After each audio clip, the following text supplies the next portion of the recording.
When I moved into Willow Creek Estates, I didn't just ruffle feathers. I torched the whole damn birdhouse. First came the flatbed trailer with my cherry red Ferrari, then the matte black one with blacked out rims, and finally, the Rolls-Royce Phantom, so quiet it felt like a ghost gliding over the pavement. I stepped out in slides, designer shades, and a watch worth more than most people's mortgages. 23 years old, no explanations, just a smile that said, "Don't ask." Welcome to Prodigy Tales. Make sure you like and subscribe for your top-notch HOA drama. The second I pulled into the cul-de-sac, curtains started twitching. Karen, the high priestess of the HOA and local surveillance queen, was at her window like a gargoyle on a castle. By the time I closed my front door, she was already outside pretending to walk her Pomeranian while snapping discreet photos of my plates. I didn't wave. I just let the V12 engine echo through the neighborhood one last time before silence dropped like a gavel. Inside, I didn't even bother unpacking. My moving crew handled it while I lounged poolside, sipping from a cut crystal glass with something amber in it. A golden hookah bubbled at my side, and Bluetooth speakers pulsed out bass-heavy beats that didn't belong in any zip code north of the city limits. I kept my sunglasses on, even at dusk. Everyone in Willow Creek introduced themselves with casseroles and corny smiles. I introduced myself by ordering a full security system install that covered every angle of my estate, complete with no trespassing signs printed in bold metallic red. I never talked, I watched, I spent, I made people uncomfortable, and I liked it that way. Deliveries showed up daily, fancy ones. Leather duffel bags, unmarked boxes. Once, a man in a three-piece suit showed up, whispered something in my ear, handed me a case, and left in a matte G-Wagon. Karen was across the street pretending to trim her already perfect hedges, nearly dropping her clippers. I walked inside without even looking her way. That week, I had contractors build a high steel fence with a custom electric gate. No HOA approval. Karen left 3 violation notices in my mailbox. I tossed them into the fireplace without reading. Every time I lit one up, I poured a little champagne on top for drama. Call it a ritual. The neighbors tried to be friendly at first. A couple of them stopped by to say hi. One got as far as the driveway before he saw the crew of sharply dressed guys sitting poolside smoking cigars and murmuring in a language he didn't understand. He turned right around and never came back. I never explained anything, never smiled, just looked like I had somewhere to be, even when I didn't. I wore gold chains and drove slow through the neighborhood like I owned the place. I'd sometimes open the garage and just rev both Ferraris for no reason. Karen called the HOA hotline, code enforcement, and probably the FBI. Didn't matter. I was always 10 steps ahead. Once, I left a suitcase out on my porch. Clean, polished, mysterious. Karen stared at it for 20 minutes from her window before finally walking over with her dog to casually sniff around. By the time she got close, one of my friends appeared from behind the hedge and gave her a cold nod. She practically ran home. I wasn't just living here. I was sending a message. But whether I was hiding something or just playing mind games, that was for everyone else to figure out. And Karen? She wasn't just guessing. She was watching, waiting, and plotting. It started with a small poolside get-together. 8 friends, all wearing designer fits, sipping $1,000 champagne out of goblets shaped like skulls. 2 girls pulled up in a Bentley convertible, blaring music so loud it rattled Karen's daffodils. I didn't apologize. I just raised my glass and toasted to chaos. The HOA handbook said no loud gatherings after 10 p.m. I started mine at 11, and that was just the beginning. The next weekend, I hosted what could only be described as a don't ask questions soiree. Security at the gate, valet in tuxedos, exotic cars lined the street like it was Monaco on race day. Lambos, McLarens, a Bugatti that idled like a beast with secrets. I even saw Karen peeking from behind her blinds like a hawk on meth, her phone glued to her face, probably recording every second for her HOA evidence folder. I gave her something to record. I walked out shirtless, chains shining, holding a Cuban cigar in one hand and a white bulldog in the other. Everyone inside looked rich, dangerous, or both. No names were exchanged. Nobody asked where you were from, only who you were with. Some wore sunglasses indoors. Others wore suits that looked custom cut from mob movies. There were whispers, murmurs, sudden silences when certain people entered. At some point, one of the guests brought a briefcase inside. Karen saw it from her upstairs window. I saw her jaw drop. I think she fainted for half a second.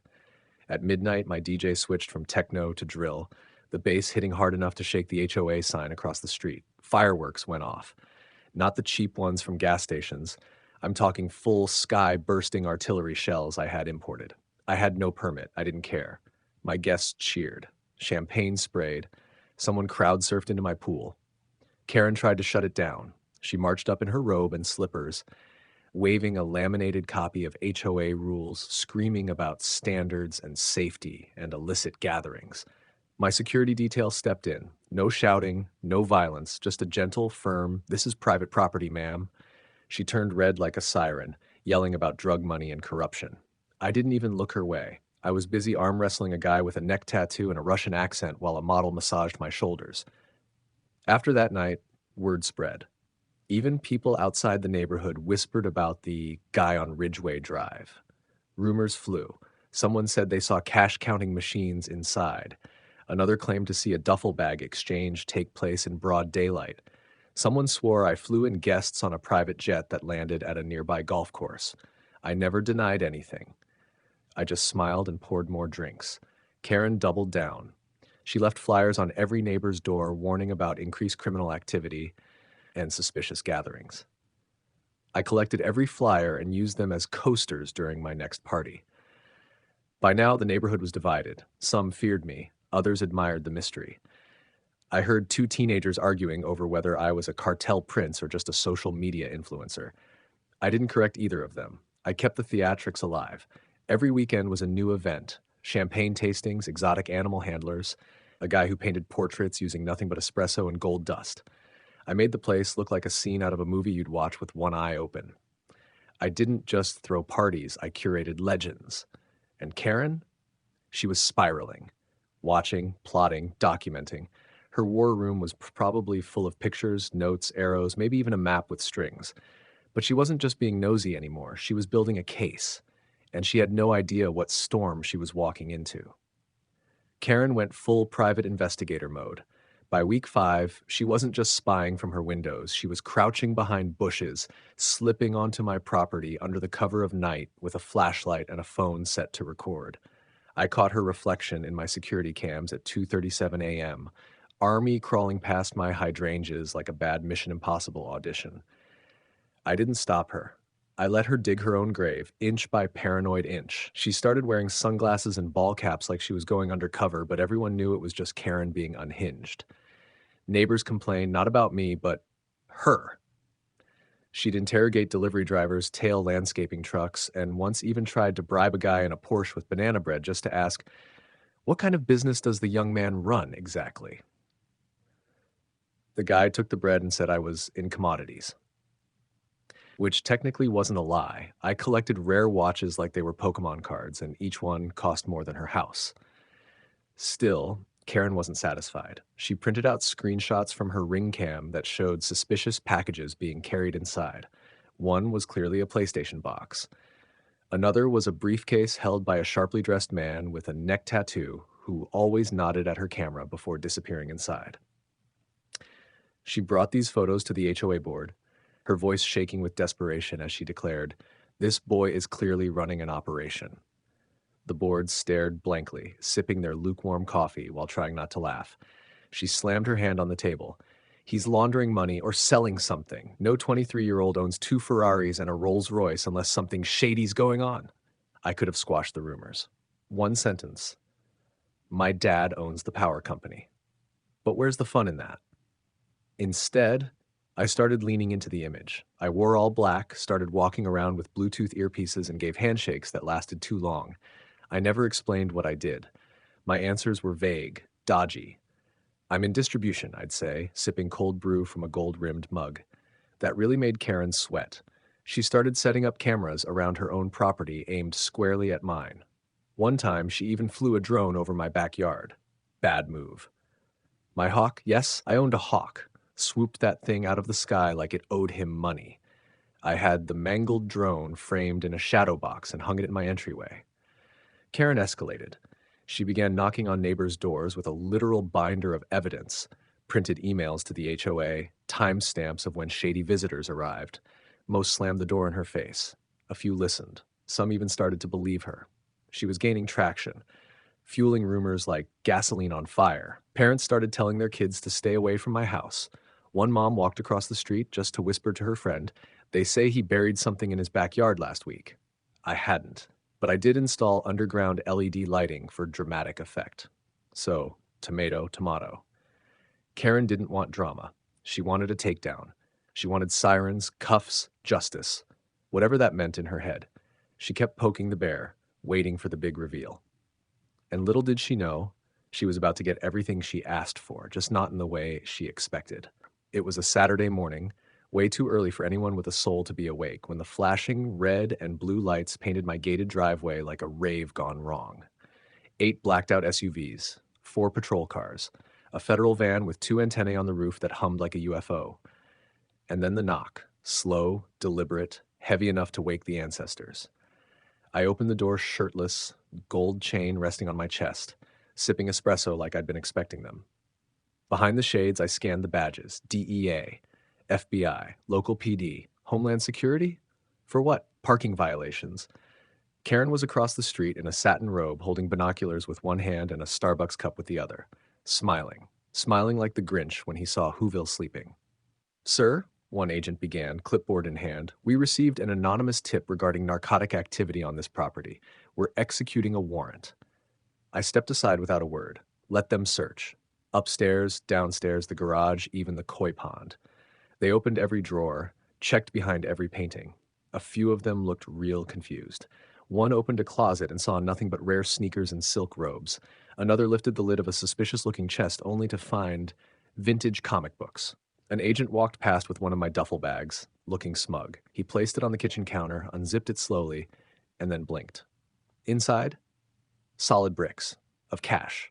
Legal tender, clean bills, rubber banded and stacked. A few of the rookies exchanged looks. That's when the lead agent, an older guy with graying temples and a scar down his jawline, stepped forward. He stared at me for a moment too long, then pulled off his sunglasses. His face broke into a grin. "No way," he muttered. "You're little, Nico." I smiled, finally dropping the act. "Still little to you, Tony?" The entire room froze. Tony turned to his agents. "Stand down. I know this kid. I used to be his father's bodyguard back when he ran the energy board. Kid grew up in a penthouse, not the streets. Spoiled as hell, but not dirty." Karen's face dropped so hard it might have cracked the pavement. She stood on her porch, slack-jawed, watching her fantasy collapse like a house of cards in a hurricane. Tony leaned against the counter, laughing. "Let me guess, some nosy neighbor decided they were the next Nancy Drew?" I shrugged. "She called the cavalry. I just served the wine." He waved his agents off. "No charges, no evidence. Nothing here but a rich brat with too much money and a flair for the dramatic." Karen tried to storm over, demanding an explanation, ranting about briefcases, night visitors, and drones. Tony stopped her cold. "Ma'am, wasting federal resources based on paranoia is a serious offense. If I were you, I'd get a lawyer." She turned pale, muttering something about concerned citizen duty, and stormed back inside, slamming her door so hard a ceramic cat fell off her porch railing. As the feds left, one of them winked at me. "Nice house. Cool koi." I raised my glass. "Thanks. Next time, knock politely." The block was silent after that. Dead silent. But Karen? She wasn't finished. She just didn't realize that in trying to take me down, she gave me everything I needed to bury her reputation, her seat on the HOA board, and maybe her bank account too. I could have let Karen rot in her own humiliation, but no. She called in a federal raid based on nothing but jealousy and twisted fantasies, turned my life into a circus, and nearly got me locked up just because I had money, taste, and didn't give her the time of day. So I did what any spoiled rich kid with a legal team on retainer would do. I sued her. Defamation, invasion of privacy, false accusations, harassment, and a side of emotional distress just to spice it up. My attorney, a former Harvard litigator with the charm of Clooney and the teeth of a wolf, filed a 52-page suit so airtight it could survive in space. We served her papers during the HOA monthly meeting. Right as she stood up to introduce her Neighborhood Watch expansion plan, she was handed the thick white envelope like it was a game show prize. She froze. Everyone saw it. Her lips twitched. Eyes wide, and for the first time since I moved in, Karen was speechless. "This is absurd," she croaked, flipping through the pages like she could will them blank. She called it retaliation. I called it justice, and the courtroom would decide. During the hearing, her binder of evidence was brought in. The judge leafed through the screenshots, blurry night photos, and random receipts like he was reviewing a child's scrapbook. "You flew a drone onto his property?" he asked. She nodded proudly, thinking that would earn points. Instead, he raised an eyebrow. "And what exactly did you expect to find with that?" Karen stammered something about public safety and youth crime, but she sounded less like a patriot and more like a Facebook comment section come to life. Then came the federal testimony. Agent Tony sat in court, suit clean, voice calm. There was no contraband, no criminal activity, just a kid with an inheritance and expensive taste. The tip was completely baseless. Karen's lawyer tried to salvage the sinking ship, arguing that she acted out of civic duty. My lawyer countered with a video compilation of her snooping, shouting, and at one point screaming through my mailbox slot like a feral raccoon. It played on a big screen. The jury chuckled. The judge did too. By the time the verdict came in, Karen's HOA throne had crumbled. She was ordered to pay damages in six figures, publicly apologize, and attend a neighborhood mediation seminar. I waived the apology. I didn't want her words. I wanted her silence. The HOA board removed her. Her house went up for sale 2 months later. Rumor was she moved in with her sister across town, far from anyone who'd seen the trial footage or the hawk-shredded drone hanging in my foyer. The neighborhood? Peaceful. Boring, even. I threw one last party, just for the inner circle. No fireworks, no drama, just smooth jazz, rooftop cigars, and a slideshow of court highlights on the projector. People asked if I missed the chaos. Not really. I had what I wanted. My name cleared, her name buried, and a neighborhood that finally minded its own damn business. The end. Please like and subscribe for more HOA showdowns like this. Do you think Karen got what she deserved? Comment below.